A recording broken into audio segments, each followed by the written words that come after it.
কালীপুজোর মায়ের ভোগের প্রসাদে যে পাঁঠার মাংস দেওয়া হয় সেটি কিভাবে তৈরি করা হয় পেঁয়াজ রসুন ছাড়া সেটি আজকে আপনাদের সঙ্গে আমি দেখাবো। আমি শেফ দীপ আপনাদের জন্য নিয়ে এসেছি কালীবাড়ির নিরামিষ পাঁঠার মাংসের রেসিপি। নিরামিষ পাঁঠার মাংসে কোনো রকমের পেঁয়াজ রসুনের ব্যবহার করা হয় না, তবুও এই ভোগের পাঁঠার মাংসের স্বাদ হয় অতুলনীয়। এই পাঁঠার মাংস বানানোর জন্য আমাদের লাগবে গোটা মশলা, গোটা জিরে, গোটা ধনে, গোটা শুকনো লঙ্কা যেটা আমরা গরম জলে ভিজিয়ে রেখেছি, আর লাগবে হলো আদা, টমেটো, ফ্যাটানো টক দই, আর লাগবে হলো কচি পাঁঠার মাংস। এর সাথে আমরা নেব গোটা গরম মশলা। তাহলে রেসিপিটা স্কিপ না করে পুরো রেসিপিটাই দেখুন কিভাবে কালীবাড়ির ভোগের পাঁঠার মাংস বানানো হয়। প্রথমে আমরা গরম জলে ভিজিয়ে রাখা গোটা জিরে, গোটা ধনে, শুকনো লঙ্কা আর আদাটাকে একসঙ্গে ভালো করে পেস্ট করে নেব। এই হলো আমাদের পেস্টটা। এই পেস্টটার আমরা কিছুটা অংশ দিয়ে দেবো মটনের মধ্যে, আর দেব টক দই। প্রথমে আমরা মটনটাকে ভালো করে ম্যারিনেশন করে কম করে 45 থেকে 1 ঘন্টা রেখে দেবো। এবার মটনের মধ্যে দিয়ে দেবো হলুদ গুঁড়ো, স্বাদ মতো নুন, আর দেব সর্ষের তেল। এই ভোগের মাংস পুরোটা সর্ষের তেলেই রান্না হবে। এবার আমরা ভালো করে মশলা দিয়ে মটনটা ম্যারিনেশন করে কম করে 1 ঘন্টা মতন রেখে দেবো।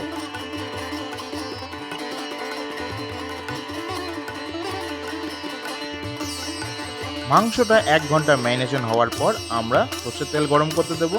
সর্ষের তেলটা গরম হয়ে গেলে আমরা দিয়ে দেবো কয়েকটা চিনির দানা, যাতে মাংসের কালারটা সুন্দর হয়। চিনির দানাটা হালকা বাদামি হয়ে আসলে আমরা দিয়ে দেবো শুকনো লঙ্কা, তেজপাতা, হিং, আর দেবো গোটা গরম মশলা। এই পাঁঠার মাংস রান্না করার জন্য হিংটা আমাদের খুব প্রয়োজনীয়। গোটা গরম মশলা আর হিংয়ের সুগন্ধ বেরিয়ে আসলে আমরা প্রথমে দেব আমাদের কেটে রাখা টমেটোটা। টমেটোটা দেওয়ার পর আমরা দিয়ে দেবো আমাদের বেটে রাখা জিরে, আদা আর ধনের মিশ্রণটা।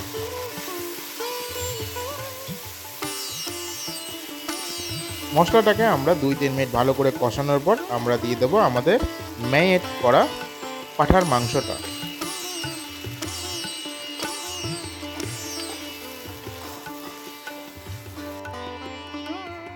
এবার আমরা দেব হলুদের গুঁড়ো, লঙ্কার গুঁড়ো, নুন যেহেতু আমরা ম্যারিনেশন করার সময় মটনের মধ্যে দিয়ে দিয়েছিলাম, তাই আমরা আর নুন অ্যাড করব না।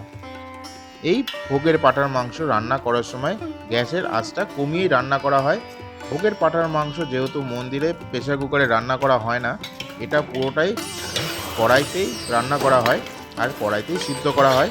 তাই আপনারাও এইভাবেই স্লো কুকিংয়ে কম করে 45 থেকে 1.5 ঘন্টা মতন ধীরে ধীরে এটাকে কষাবেন।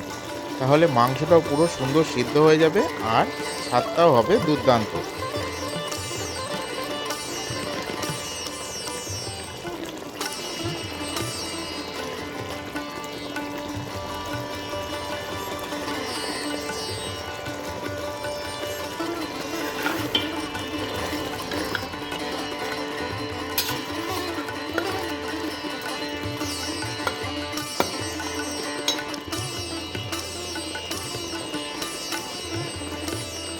এবার আমরা পাঁঠার মাংসের উপর থেকে ঘষে দেব সামান্য পরিমাণ জায়ফলের গুঁড়ো। আপনারা চাইলে জায়ফল বেটেও দিতে পারেন, আমি এখানে জায়ফলটাকে ঘষেই উপর থেকে দিয়ে দেবো। এবার আমরা সামান্য পরিমাণ গরম জল মটনের মধ্যে দিয়ে ঢাকনা দিয়ে দেবো। ঢাকনা দেওয়ার পর গ্যাসের ফ্লেমটাকে কমিয়ে দিয়ে আমরা মটনটাকে সিদ্ধ হতে দেবো। মটনটা সিদ্ধ হয়ে গেছে আর মটন থেকেও সুন্দর তেল ছেড়েছে, আপনারা দেখতেই পাচ্ছেন তেলটা উপরে ভেসে উঠেছে।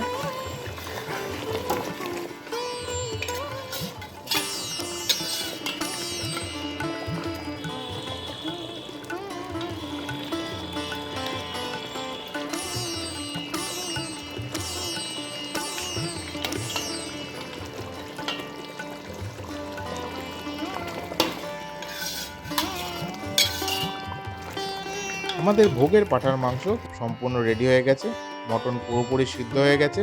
এবার আমরা গ্যাসের ফ্লেম বন্ধ করে উপর থেকে দিয়ে দেবো ঘি, আর দিয়ে দেবো গরম মশলার গুঁড়ো।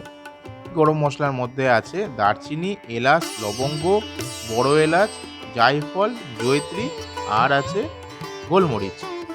সমস্ত গরম মশলাকে আমরা শুকনো খোলায় ভেজে তারপর মিক্সিতে কিংবা শিলনোড়াতে গুঁড়ো করে নেব। ওপর থেকে কয়েকটা চেরা কাঁচা লঙ্কা দিয়ে আমরা ভালো করে মিশিয়ে নেব। আমাদের কালীবাড়ির ভোগের পাঁঠার মাংস রেডি হয়ে গেছে।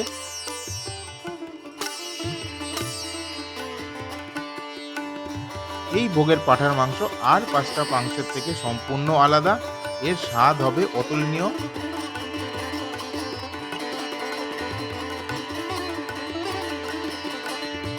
আপনাদের ভোগের এই নিরামিষ মাংস রান্না কেমন লাগলো অবশ্যই আমাকে কমেন্টে জানাবেন।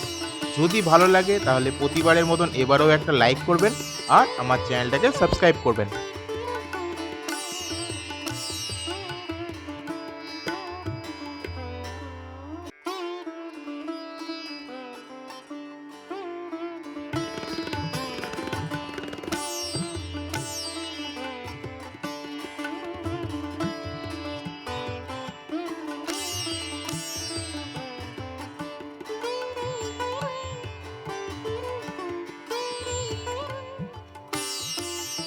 আজকের মতন ভিডিওটা আমি এখানেই শেষ করছি। দেখা হবে আবার পরবর্তী ভিডিওতে। ততক্ষণের জন্য সবাই ভালো থাকবেন, সুস্থ থাকবেন আর মন ভরে খাওয়া দাওয়া করবেন।